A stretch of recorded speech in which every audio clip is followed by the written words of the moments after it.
Let's do some drywall. Alright, so we're going to be doing both sides of this wall. Looks like their water softener leaked, so they had to cut out the sheetrock. Looks like they did some new plumbing. So we're going to do this side first, get a sheetrock in, and then we're going to go inside the house.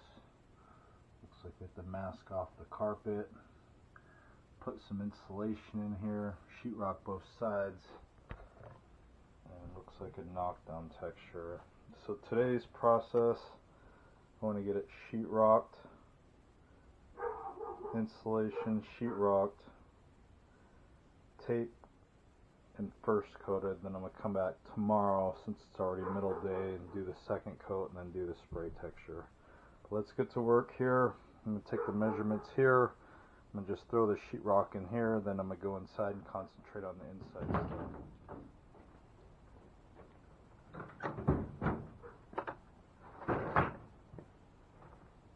I already used 3-foot sections of insulation, so I pre-cut that. I had some on hand out of a roll that I just bought. So instead of bringing the whole roll insulation with me, I just brought what I needed. Keep it easy.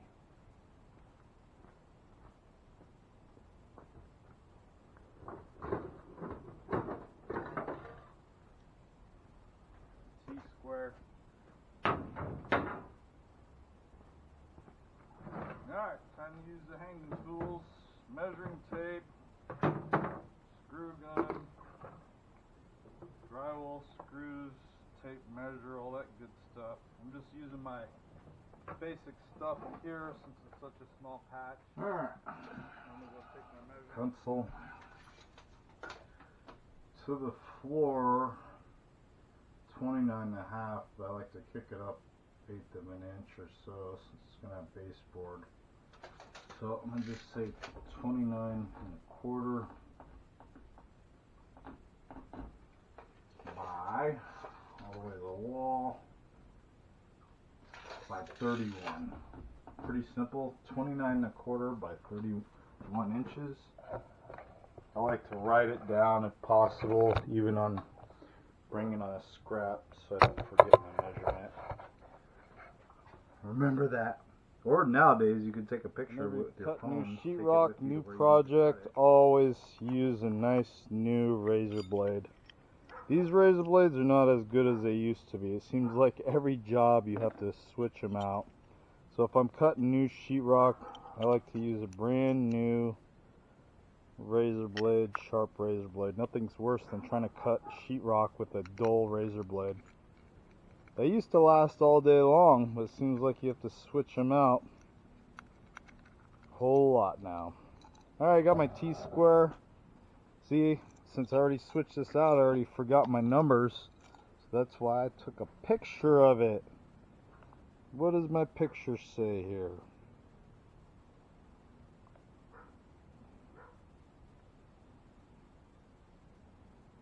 Aha! 29.25 by 31. Pretty simple. I'm going to go here. 29.25. Mark that. And I know the full sheet is 48, so I'm not going to cut the whole sheet. But I'm going to go down here on the T-square. You can follow it down. I'm going to go right down to the 31. Just a little past it. I'm going to score it the second time.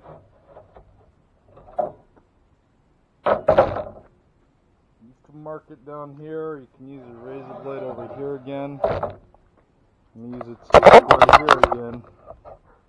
Maybe it's kind of hard, but it's numbered. You want to make sure you go in the correct direction. So here, I'm going to mark it here at 31. Now I can use a T-square. Go this way.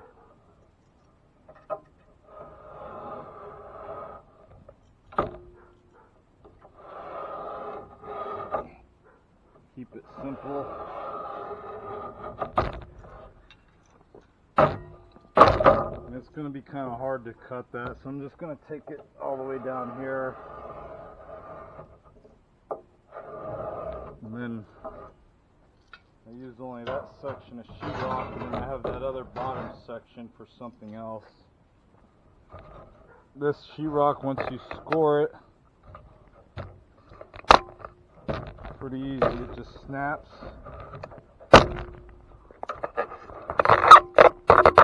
The back side, and you take your razor blade, that's why you want a nice razor blade, and just score the brown paper back side of it, and then it should just snap.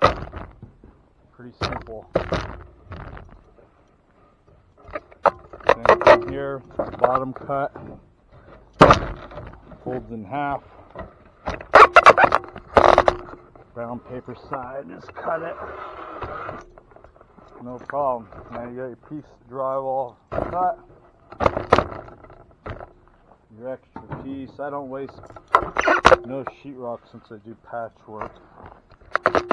If your sides are still rigid, you can always rasp it. You basically take that in.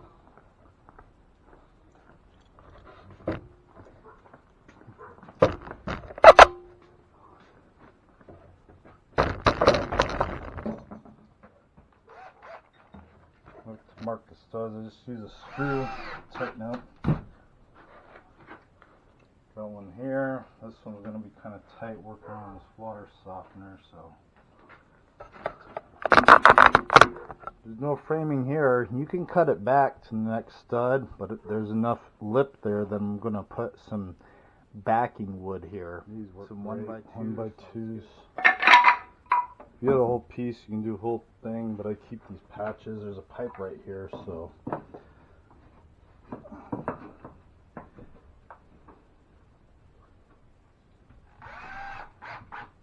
You can do it this way or that way. Since there's a lip right here, this will be easier to catch right there. This one, since the stud's right next to it, I can actually cut it back, but try to get at least 2 screws in your wood backing. Mark your stud here, 4.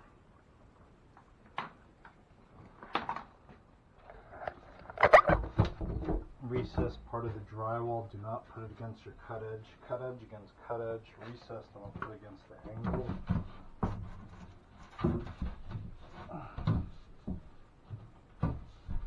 She's tight.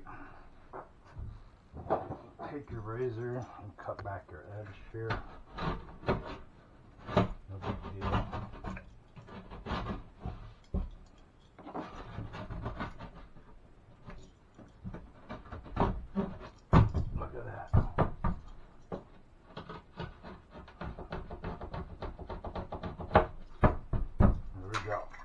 Plenty of screws in it. Remember your wood backing here. Definitely your base area. I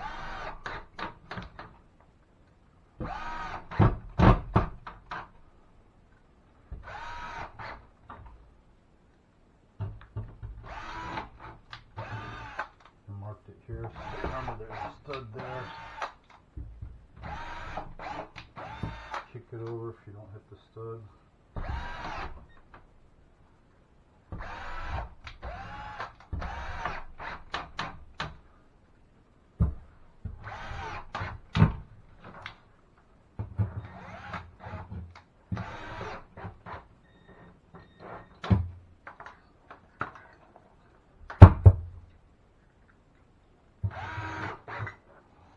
Plumbing your base. Footer wood.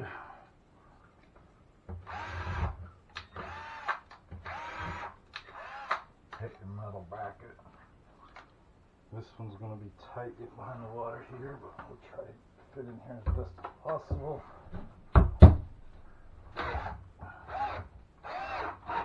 Look at that, I got lucky. See if I can get 2 or 3 more screws in there. I'm reaching around a tight area. Here.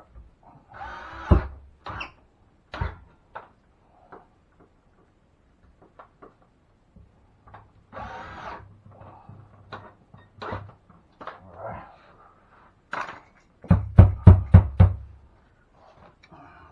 2 more in the base.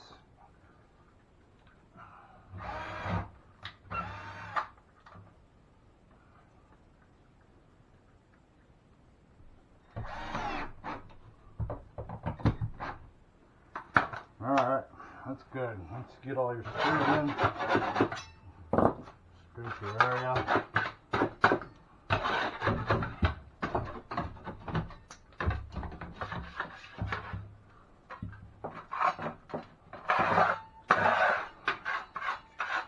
Like I said today, we're just going to get it taped and first coated. Come back tomorrow after the mud dries, do second coat. Spray glue, optional. All this does help the fiberglass mesh bond to the old dusty drywall. Fiberglass mesh tape.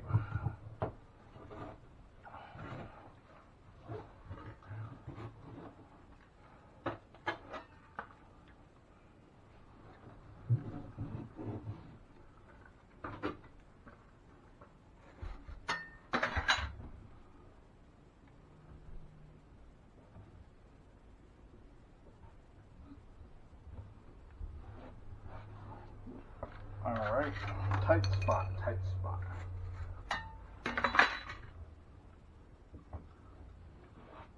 And once I go inside, I might not be able to talk as much because it is in somebody's house and they are home. So what we're going to do inside is mask the floor first.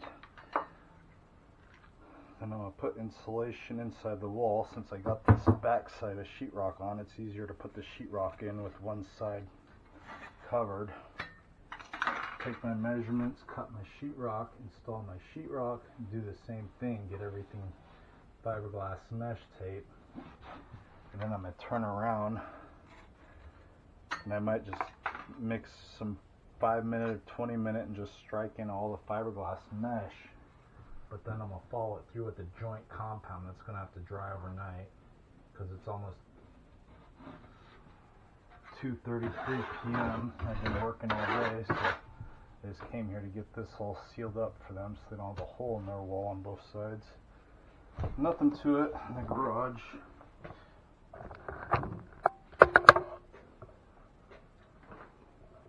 Spray texture will be fun because I'll have to mask the floor and mask off this a little bit. But today's the easy part, just getting it all sheetrocked, tape coated, and let it dry overnight. But yeah, let's go inside. Since I have that sheetrock on the other part makes it easier to insulate this. But we have carpet here, some mask off the baseboard a little bit, put some plastic over here. Same thing here, I'm going to put some backing on this side, some backing on this side. This is a laminated wall, only inch thick. You can put styrofoam insulation on there, but we're not going to worry about it. So I brought 3 pieces insulation here, there's more than enough. So we're just going to stuff it up there, get it insulated, and then sheetrock and get it all taped and first coated. But first things first, since we are dealing with carpet, let's get some plastic on it.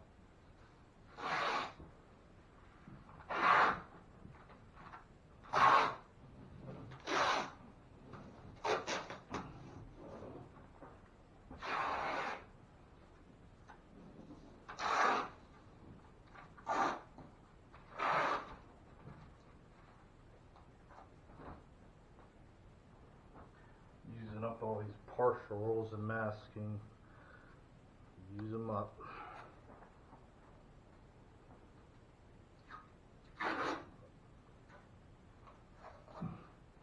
Alright, tape's down. If you don't have plastic, I know plastic rolls are expensive. You can put down tarp, newspaper, cardboard, whatever you got. Just, you don't want to make a mess of the carpet if you can help it. Flooring, even if you are replacing it, just keep it clean. Drywall mud is messy. Let's tack it down to my tape that I put down.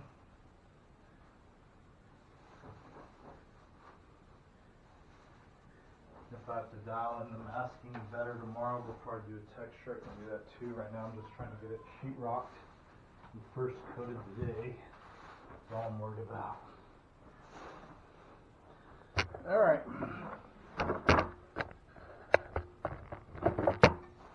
2x1s, fiberglass screw gun. I like to mark all my studs. Easy way to mark your studs apart, just put screws on your outside sheetrock and the studs. This tightens up the old sheetrock.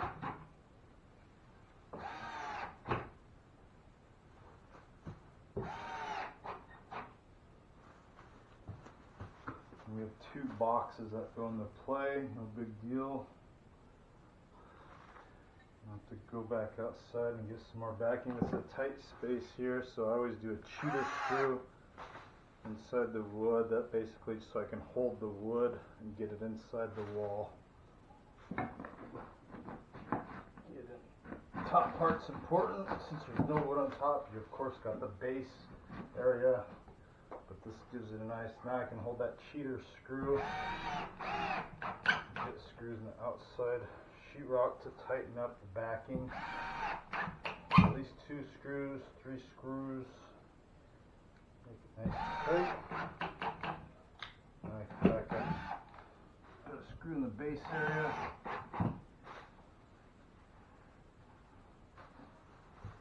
Pretty simple here.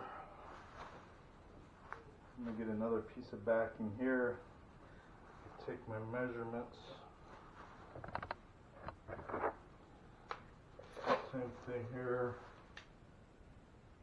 This one, since there's no wood in the angle, I'm going to kick this one. I'm going to do this one first to the angle, and that's going to be at 22.5 or 22.4 to the floor. It's 2 foot. Keeps it easy for me. 2 foot. So 22.5 by 2 foot. That's awesome. Then here, since I know I'm going to have that piece of drywall go over there, it's going to take that off, take a 1/2 inch that, so I'm just going to the, let's see, 8 or 33 3/4. Let's see, 33. Then it should be the same here, 2 foot high. Yep, by 2 foot. So that makes it really easy for me when they cut it out at 2 foot, so they almost knew what they're doing here. So like I said, you can take a picture of your measurements. If you have a piece of paper, you can write it on, piece of masking tape, write your measurements on. Since I have a piece of tape here, I'm going to just write it on here. Maybe easier to do it this way. 33 3/4 by 2 foot, and the second is 22.5 by 2 foot. You can measure by 3/4 quarters. Some guys like to measure by 1/8 or 2/8. It doesn't matter. It doesn't have to be exactly right on it. I see a nail pop here, so I'm going to hammer that in. So I need to get backing, grab my insulation, and since I'm out there, I'm going to take my cuts off the sheetrock. Backing pieces, got plenty of them. Let's carry around a bucket, ready to go. Keeps it easy for me. Have my insulation, I have more than enough there. I'm going to take my measurements, same thing.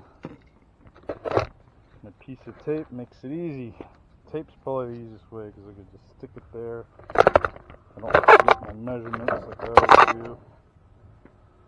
And same thing here. Use your tape measure. Such a small area, I can use my actual T-square for the measurements on this one. So that one's, we know they're all going to be 2 footers. So I'm going to go 33. And I'm going to just cut it 2 foot. 2 foot. Keep it simple. 2 foot. 2 foot.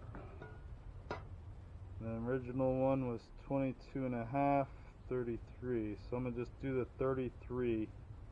So same thing here. And just take it down. 33 3/4. 33 3/4. I like to take both sides so I can just run the T-square across. 33 3/4.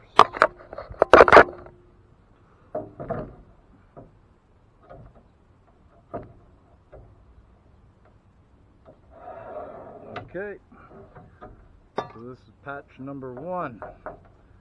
Scratch that off. Next one's easy because it's only 22 1/4 by 2 foot. So same thing here with the T-square. I'm gonna just kick it over 2 foot.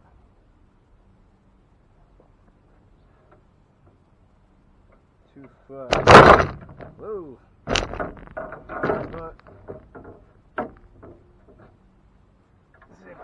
2 foot.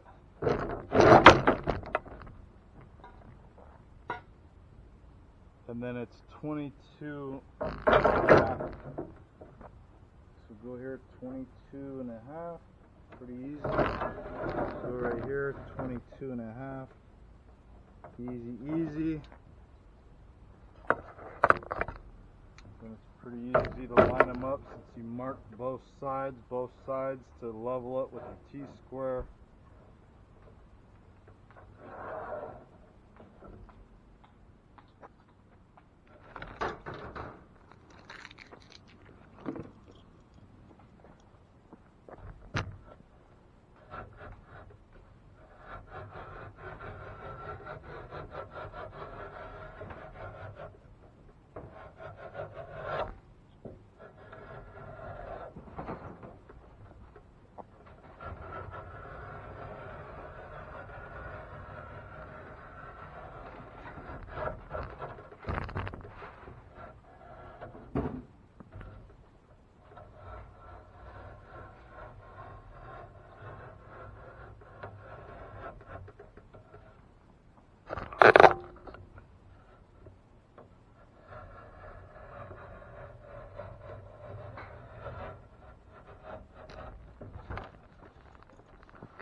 Alright, these are going to be very tight to get in, so I'll put a cheater screw in there just to get it in there.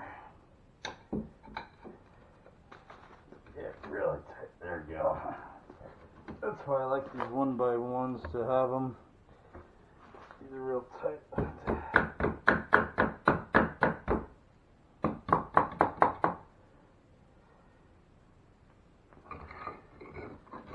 They call it a laminated wall. They just do these 1x2s or 1x1s over framing, or not over framing, over block walls to sheetrock it.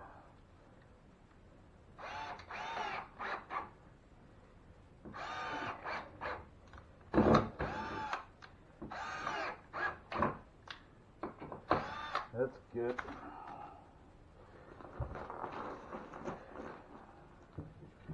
Smaller piece of sheetrock.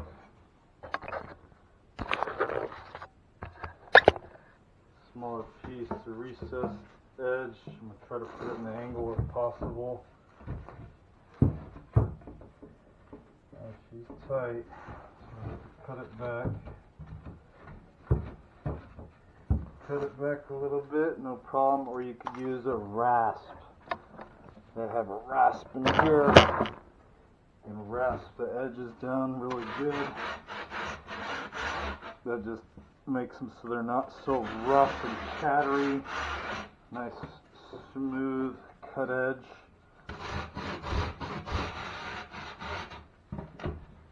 If it still doesn't fit, then you're going to have to razor blade the side down. I can see why it's tight over here. Carpet, there's like a nail popping out. I have a mask on because I'm going to be insulating here in a minute. I don't like to insulate without a mask. Alright, so it's tight because of that bracket. There and there. So just take your razor blade wherever it's tight, just cut it down. There. Remember how I said I don't want the factory edge? I want the factory edge of the angle. The reason to do that makes it easier to mud. Everybody thinks it's easier to just make a deep edge if you have the factory edge against the cut drywall. I like to do recess recessed edge with recessed edge only. Cut edge with cut edge. Just makes it easier to mud.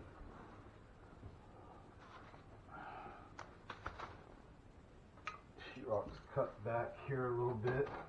So when I kick it up here, so there's not a gap here, so I'm going to cut it back in a high spot over here so I can kick it up. There are sheetrock kickers out there. Basically, a kicker kicks up the drywall. But if you put a screw and just push it up with the screw, and there you go. It's tight and good. Really tight here on the cut edge. So just follow it with your razor blade. Nice and tight. Go ahead and add a bunch of screws. I like to do every 4 inches or so. Always put screws in the base area. That's where it looks like it's tight here from this carpet. Also put screws in your base existing drywall. They're going to put baseboard in, but it tightens up the old sheetrock. Plenty of screws in your base area. Makes everything tight. This carpet's getting in my way. I'm just going to tuck it out of the way for now. Put it back when I'm done.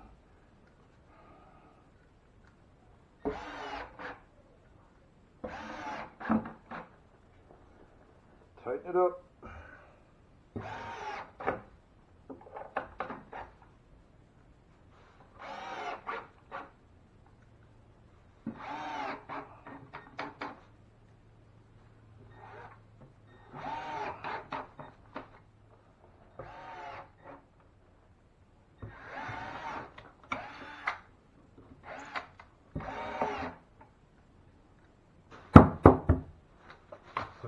Tight with a bracket there. Get my other piece of drywall. We'll put recessed edge against the angle, but I have boxes here. So easy way to do these boxes is just to measure them. Grab your pencil. I just go to each side, so it's 17.5. So I would go up to here. On this piece, I would just mark it 17.5. Usually, you know, it's a 3-inch box. You can go 3 inches over, but I like to measure it. So we're just going to say it's going to be 19 3/4. So it's 19 3/4. Then you can take your T-square. There's other ways of doing this, but this is just keeping it easy. Right there.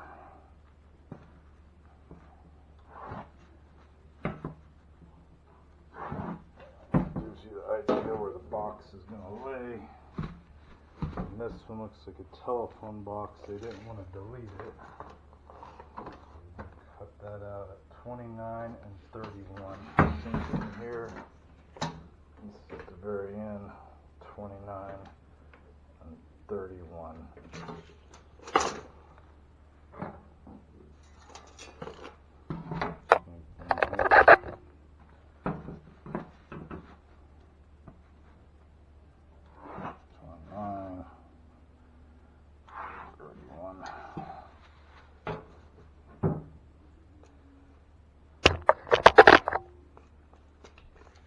Go to the top here. I would just say 7 and 11. Get over here. 7, 11. Pretty simple. So use a straight edge. And cut out that box. And I'm pretty sure this one's going to be the same, 7 and 11, but we're going to double check. Good thing I did, because it's 7. Let me double check.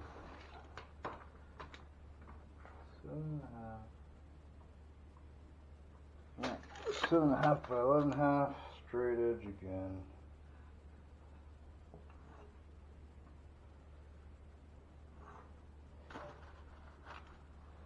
I like to use a keyhole saw when I'm in people's houses. I also have a roto-zip, but a roto-zip tends to kick up a lot of dust.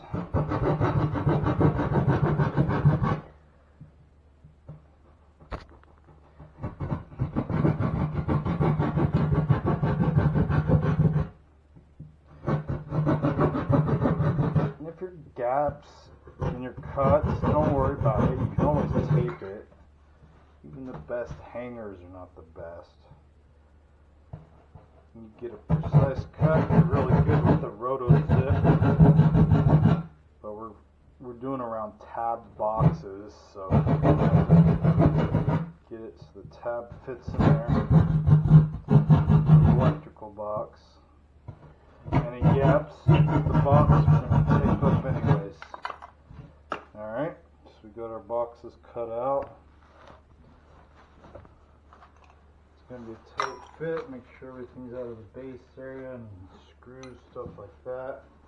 Should be tight, we might have to cut it back a little bit, but no problem.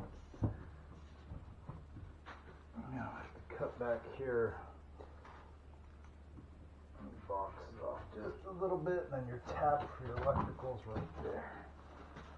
Something there, cut it back. I asked to delete telephone line, but they said they want it just in case. A lot of people are getting away with the house telephone lines. Some people still like to keep them. Same thing here, you can use the rasp while you're cutting the edges. You can rasp your box if you want to get it purdy. Not necessary. Looks like we're tight on top, tight on the sides. That's okay, we'll cut it to fit.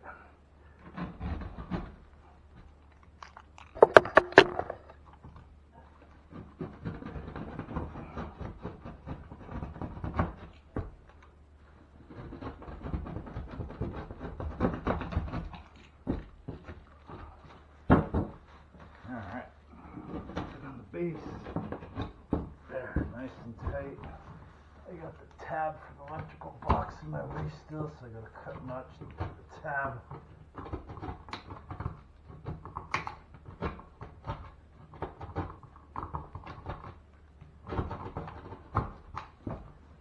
Alright. Yay.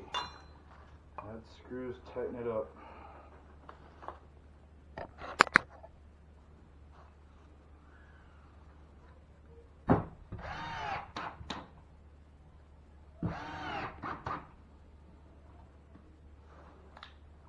Electrical tabs too, these boxes I like to back them out a little bit because I like to get tape behind the tabs.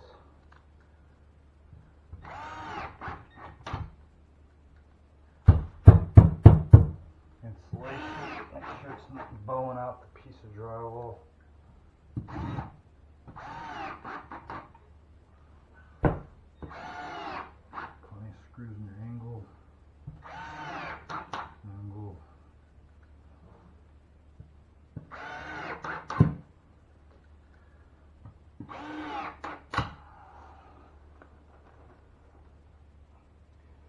Like I said on this, we're just gonna basically fiberglass mesh it, and then I might strike it in with 5 minutes, strike in the fiberglass mesh with 5 minutes, kind of like a pre-fill, and then I'm just gonna use a joint compound because it's later in the day. It's past 3 p.m. I've been working since 6 a.m.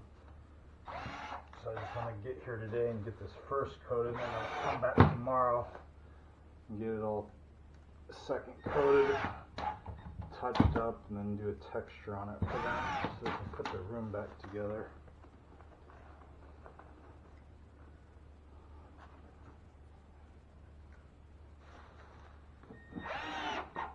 Plenty of screws in the base area, make it nice and tight.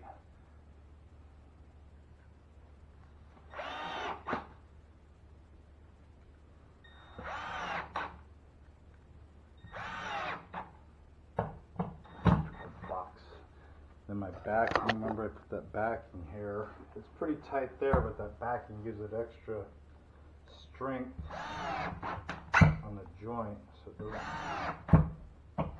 crack out where the new and old sheetrock meet. Nice and tight, nice and tight. I got masking here now, so I'm just going to go ahead and put on a receptacle. I like to mask it so I don't get mud, or you can just kill the power. But I don't want to go kill the power because it's not my house. They're still in the house living. Same thing here. Take your 6-inch knife, always scrape your cut edges, any goobers, and scrap drywall, get it out of there.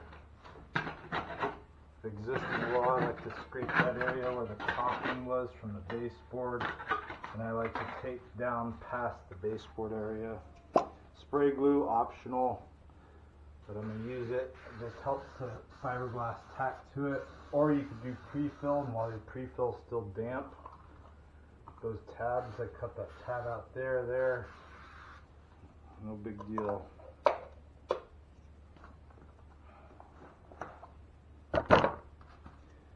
Fiberglass mesh.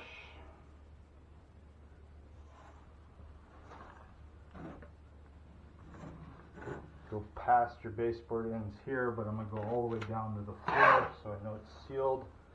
Any gaps around your box. The box cover will cover these, but I still like to do tight boxes. No gaps. Makes everything sealed up nicely. We got to mud all this anyways. Push these wires, get them out of the way from mudding.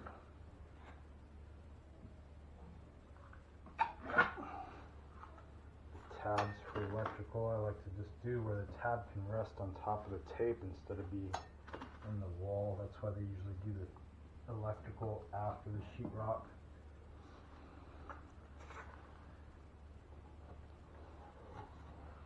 Pretty simple. There's no right or wrong way of doing drywall.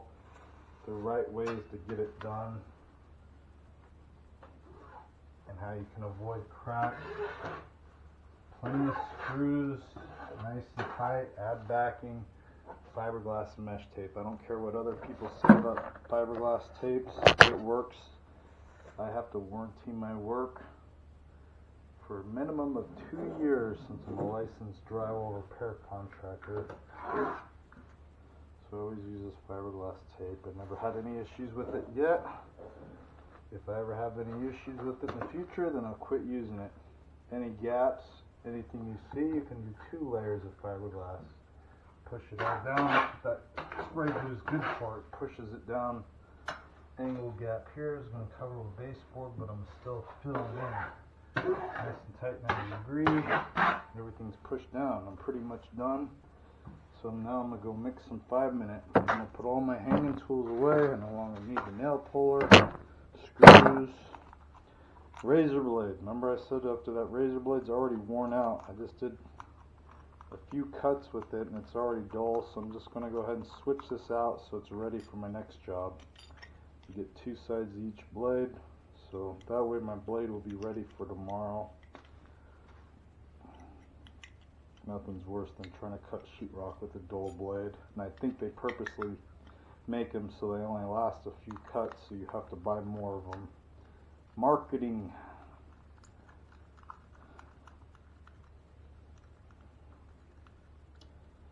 I like to put all my stuff away and basically have myself set up for tomorrow. Easy enough. And a 5-minute. I'm just going to do a tight first coat on it. But we're just pushing the mud inside the tape seam. Pushing down to get the mud in there. It's kind of like a pre-fill. Or you can get a pre-fill before you tape. That technique works. With the fiberglass, you get that mud really pushed in there. Pushed in there. Fills in the gap, fills in the crevices of the fiberglass, gets inside all the nooks and crannies. I'm going to just do basic coat over this. It's 5 minutes, so it's going to dry. Then I'm going to follow it through with the second coat of joint compound. I'm just going to let that dry overnight. Come back tomorrow and coat it up.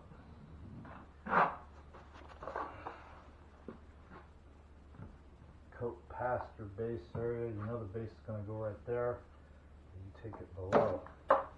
Detail, you can use a smaller 6-inch knife. Get around these box edges, no big deal. Around the box, they call it detail.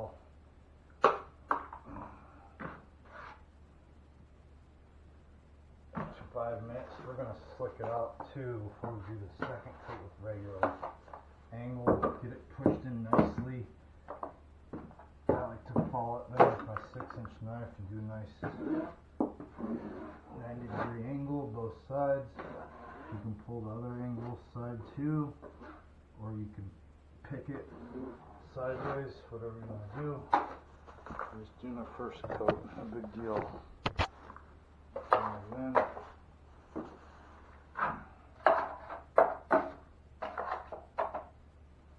past your baseboard. One side's deeper than the other, you're going to have to float out the deep side. So since I did cut edge and I didn't do no recessed edges, this carpet should go that way. Get down all the way down to the base area. And now I hammer in, fill that in. Make sure you got everything coated, all your rows of nails. Even though the screws are going to get covered with baseboard, I still like to get a first coat on them if possible. Double check everything. Get this carpet pulled back until we do second coat. Back in our first patch, my leftover 5 minutes. Gotta hurry up and get it on. Everything there, just strike it in. Tape.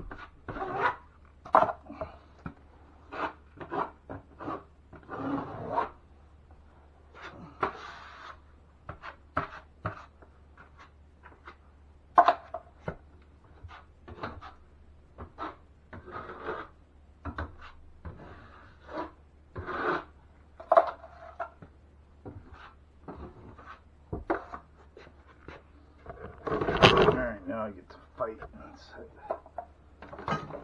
the water softener. Yay! Any gaps by pipes, I like to fill them in. It's easier to fill them in now. The hot mud, so it sets up really strong.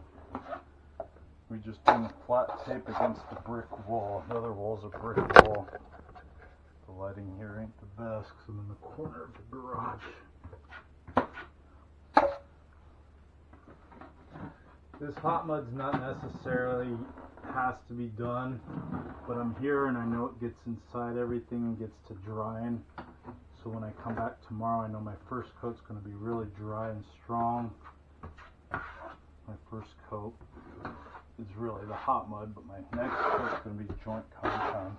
Alright, once I got that mud on, I only have a little bit of mud left, and it's starting to set up. It's a 5-minute mud, so you have to work quick. I don't want to waste my mud, so I'm going to scrape it all together and see what I can use to put on the seam with my coating knife. I don't like to waste materials because materials aren't cheap anymore.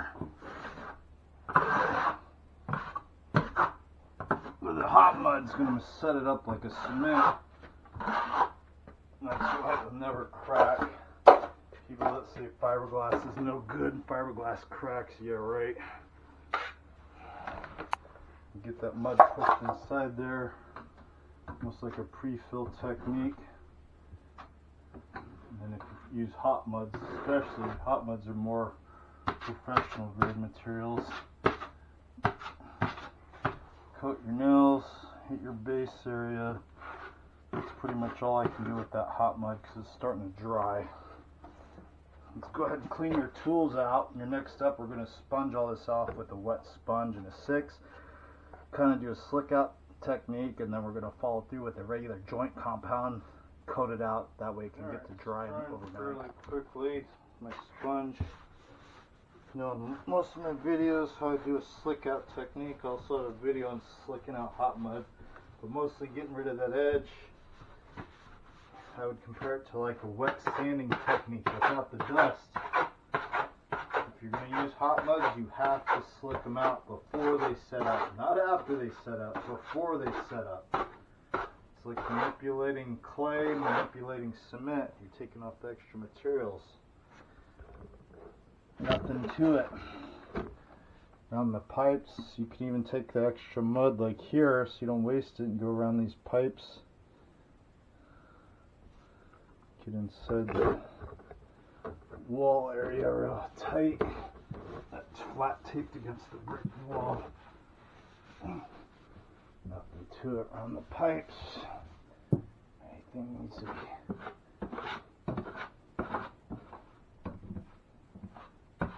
Geez, that first coat after you slick it out nicely is almost like a second coat. Pretty much is a second coat. So finishing it off with the joint compound would be almost like a third coat. Any edges around the mud edges, I like to get rid of those while it's damp. But that one's pretty much ready. Let's go inside, sponge all that off. Keep your knife clean. Sponge clean. Keep a bucket, water bucket with you to keep your sponge and knife clean. Same thing here. I like to start on my angle if possible. I don't want my angle to really set up, and you push the mud in there and it gets inside the angle nicely. Get rid of those edges. Get rid of those edges. Take your 6 and put a little bit of dampness and gel all through. I could sit here and probably do another coat of 5-minute mud and just get this all textured up, but the job's literally like 4 miles from my house, so I'm just going to come here tomorrow and finish it up. That way it gets to dry overnight. No hurry. I had this job set up to start tomorrow, but I had some time today, so that's why I started on it today. At least go pick up the sheetrock, make the most of my day today, my extra time since I finished my other job earlier. Get rid of that edge, all your excess mud. Move on to this other wall. Same thing there. But yeah, this hot mud's set up pretty good already. You're pushing down, pushing down hard. That little gap right there, you're pushing that mud back inside the seam. So if anybody says hot mud cracks, yeah right, because this is literally pushing mud over it, setting up like a cement. All the excess mud. Alright. I brought in a pan of joint compound. A little thin side, but that's fine. We're just literally going to go over everything that we first coated. Nice healthy coat. To let this dry overnight, get an angle really good. I'm going to pull the angle this way, sideways.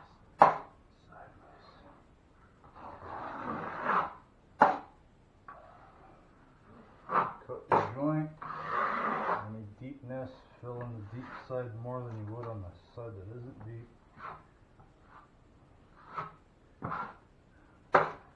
Get a good hot mud coat, or regular next coat can be almost like a skim coat. Go past your work. Joint compounds are always nice to work with because they make everything smooth and perfect. Little goober there, get that goober out of the existing walls, pulling the leaving chatter. My boxes, pull your boxes. Nice and tight. I like nice tight steel boxes.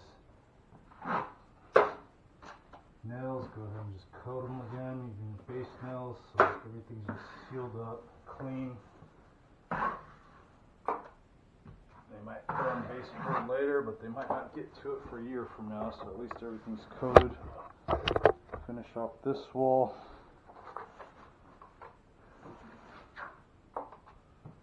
And tomorrow I'm going to come here and maybe lightly sand it, scrape it, sponge the edges. If it needs another coat, I'm going to do a tight coat on it again. Mask off everything and then do a spray knockdown. See this one? I'm just basically coating the whole sheetrock area. Nice clean knife inside the angle, nice clean angle. Some guys also like to follow the angle like that with their finger, like they're cocking it, and then take off the extra mud. So it makes a nice angle. And the lap marks, get them out of there. Beauty with joint compounds, if you make a mistake, you can sand them away the next day. So don't be afraid to use joint compounds. Pretty much coated. Feather that edge a little more.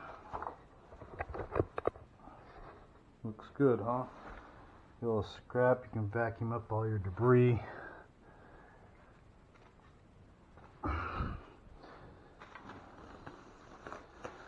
Kind of push this back just to get it out of the way. But that's pretty much it for in here. We're going to go outside and second coat all that, put our tools away, let the homeowner. Alright, day 2 back here. Everything's dry on that patch that I did yesterday. Got it all coated out.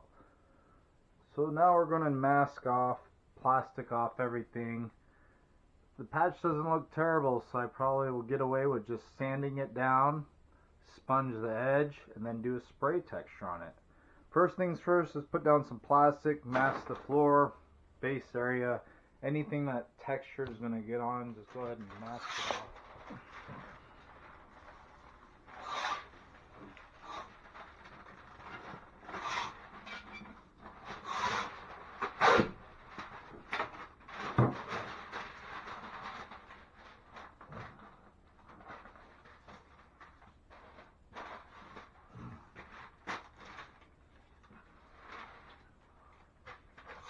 Of course, you might not have a masking machine, that's fine. Just use masking tape, paper, plastic, whatever you have, just to contain the overspray. This is a tight area. I'm doing as best as I can, really, is all we can do.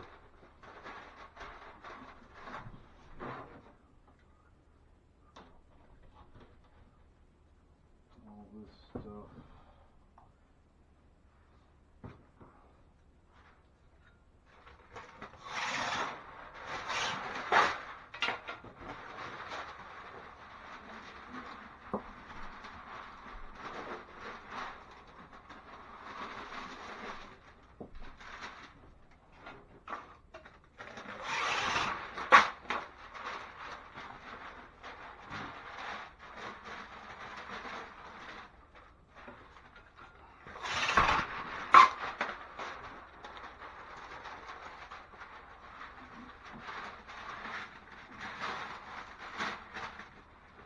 Alright, get some masking tape, brand new roll.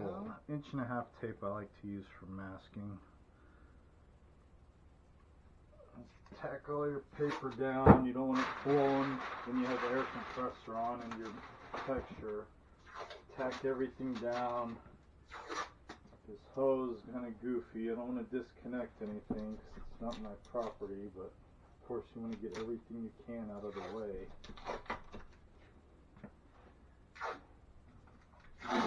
Some stuff, if it's really hard to mask off, just texture it and then wipe it off with a clean rag before the texture dries. Sometimes that might be your only option if it's a really tight, goofy area.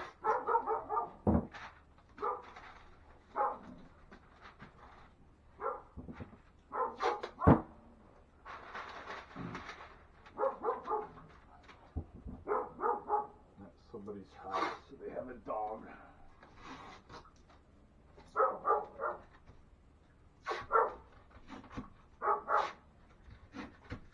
Nobody likes to spray textures because they are messy. I'm going to scrape around these pipes a little so there's goobers of mud on them, clean it all up. Never mind the dog barking, please. pole sander. You might not have this, you can hand sand it too. I'm just going to be sanding it with 150 grit sandpaper.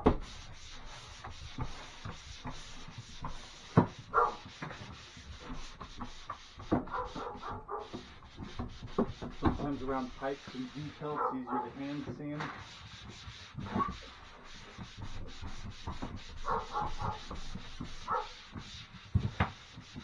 Tighten the baseboard, also get rid of that edge where the mud edge meets the old texture. Get rid of that edge.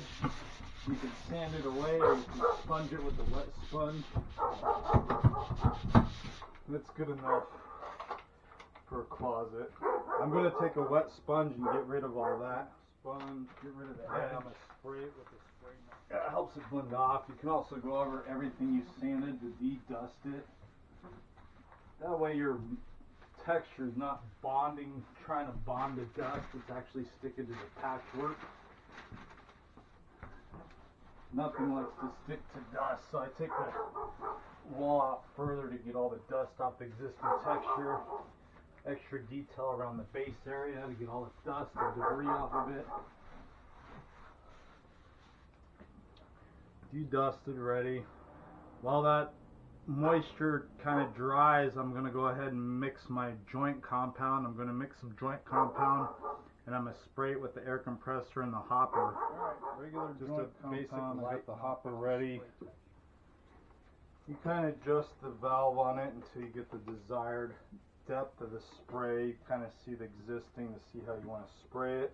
But most hoppers, of course,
so you just trowel it down lightly. I'm not pushing down hard, I'm just literally gliding over it. If it's a really light knockdown, you would just let it dry overnight and then just sand it down the next day to give it the knockdown appearance. So if it's a really light knockdown, just let it be and then just sand it the next day to give you the knockdown look. This one's like a medium knockdown, so I can go ahead and knock it down. I'm just letting a straight knife glide over it. I like to use a 6-inch knife because you have better control. The knife is straighter. If there's a bow or a curve in your knife, it's going to show up on your knockdown areas, right where that bow is. If the patch is not straight, you're going to see it. While you're masking, and that's pretty much it. Trouble areas, you just wipe it down while the texture is still wet. Clean rag, sponge. Some people also like to hit the outside edge to get rid of that texture mist. That's fine, but it all goes away once you sand it. Joint compounds let dry overnight, 24 hours. Anytime tomorrow thereafter, you can lightly sand it, primer, and paint. That's pretty easy. So it's pretty tough around this water softener and all that. So we're going to go inside and do the same stuff inside. We're going to mask off the area, sand it. If it needs touch up, another coat, we're going to do another coat. We're going to get it all sprayed out and do a knockdown texture on it. If this is done, I'm going to just get this out of the way because it's a tight area. Biting here with all this stuff. Really tight area, but it's done. You can put the salt cell back into place for the water softener. Very common issue. If you have a water softener in your house, in here, it's it gonna looks like it eventually dried leak. really good. Really, really good. So we did that first coat of the hot mud and then just a nice tight coat with joint compound, so it really comes out nice. So I'm going to finish masking, detail mask this a little better, put some masking around the window edge with overspray. The texture here is a really rough knockdown, like a handyman knockdown, so we're just going to match it as best as possible.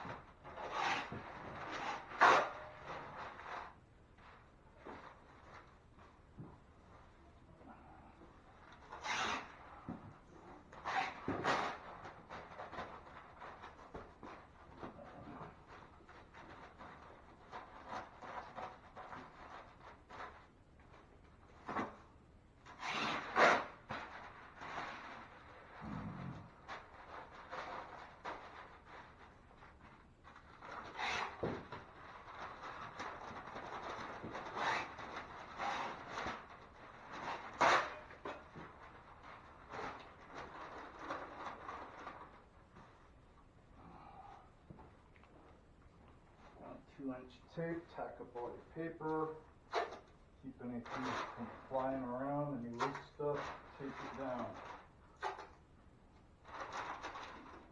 And this is to contain overspray. There's some Velcro on the wall, I'm not going to take it off. I don't know what they did here.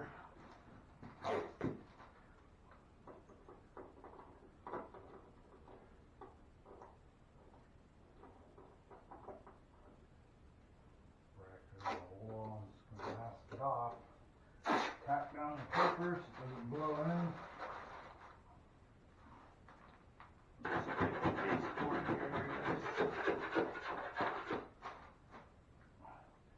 Sometimes if you know it's going to get covered in base area, I like to mask the drywall itself so I know that it's really adhered on.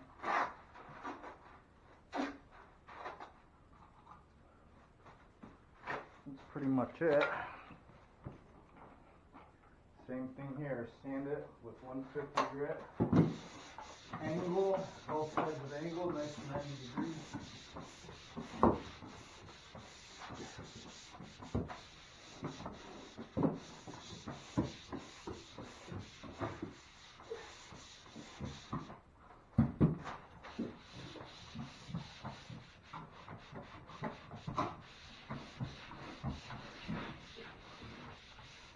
Around the boxes, detail really good.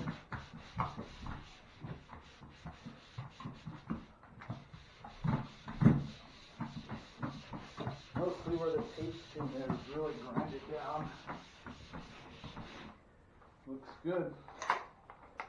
Let's go get a sponge all the dust off, get rid of the edge, get the compressor and the hopper, and just spray it off the edge. Most important is that edge. Take it past, get all the dust off the existing drywall. And then the angle a couple times, helps clean up that angle. After you do this process and the patch is still rough, you'd have to follow it through and do a third coat. The second coat's more than enough on this one.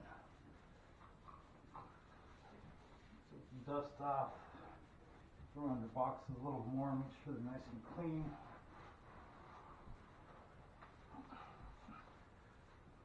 Dust it. Simple, simple. Clean your 6, because we are going to do knockdowns. So you want a nice, clean 6-inch knife. There's a bunch of stuff on it. You're going to have to sand it down. I got my hopper ready. I got joint compound, so now I'm going to hook up the air compressor. It's going to get loud, but we're basically going to spray everything, take it past, and then we're going to do a light knockdown. Let's go ahead and get the air compressor going, fill it up with air.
sprayed a pattern, and then I paid extra detail around the base area, a little extra at the angles, a little around the boxes, detail, and then at the very end I turn up the pressure, kind of spray it in, so if there's any light spots it fills in everything, so it's a nice symmetrical spray. A lot of guys like to let textures, muds set up a little bit before they knock down, but with this material joint compounds, I like to lightly knock them down. I always have a sponge, a clean straight 6-inch knife, and I'm just going to knock it down lightly. I'm not pushing down, I'm literally just holding the knife and gliding it and just knocking it down lightly. Let the knife do the work.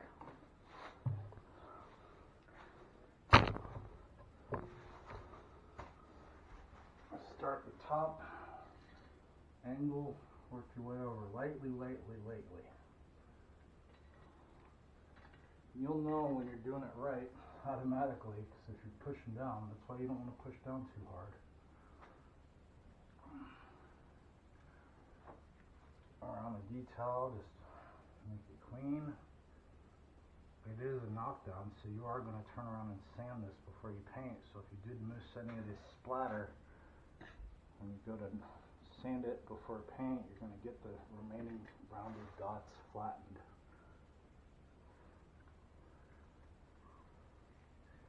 I like to pull up my bottoms. I like to go way below where the baseboard's going to cover, so I know the baseboard will hit it. I know the lighting ain't the best in this bedroom. Angle, angle, angle. I've also sprayed it out way past the patch to blend it into existing. It fades it out. Nice transitional spray. Blends in, blends in. These spray knockdowns are always hard to do, hard to match, so you just want to do as best as you can. If you're not comfortable doing a spray knockdown, then hire a professional. But they're pretty easy. Now you can pull your masking. And that's pretty much it. Spray knockdown. So yesterday we got it all insulated. Added some wood backing, sheetrock taped with fiberglass mesh tape. Then we did a first coat with a 5-minute hot mud, and then followed it through with a joint compound. So all your masking, reset your box if you want, but just let it dry overnight. Some guys like to sponge the edges, get rid of that overspray mist, that's fine. You just gotta let it set up.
Your masking, also you can check it from different points of angle. If the light's bad, you can add more lighting to make sure you got everything knocked down. But this is pretty good. Outside edge, no big deal. No big deal. Existing texture here is not the greatest, so pull your masking. Don't let your masking sit overnight. I know you think, oh well, I'm gonna paint it tomorrow, I'm gonna just leave the masking. Just pull the masking, it's full of mud, texture, dust. Just remask when you go to primer and paint. Spray knockdowns have to dry for 24 hours, and then you lightly sand it. Basic little piece of sandpaper, even like this, or sanding block, 150 grit. Just give it a quick sanding, that just knocks the burrs out. A little more effort on edge, quick sanding, and then primer it up and paint, and you're good to go. But that's pretty much it. If you haven't liked yet, go ahead and like it. Leave a comment. subscribe. Basic patching a wall. Use less than 1 sheet of drywall patched in.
Just let it dry. They'll have to, of course, do their baseboard, primer it all up, paint it up, but they're in good shape. Easy enough. I know the lighting ain't the best in here, but you get the idea of what the process is. I also have other videos on my channel, patching videos like this, repaired, and texture, the full process. So watch and learn, watch a few videos, and you too can do your drywall repairs in your house. Easy, easy, let it dry, spray knockdown, patched walls.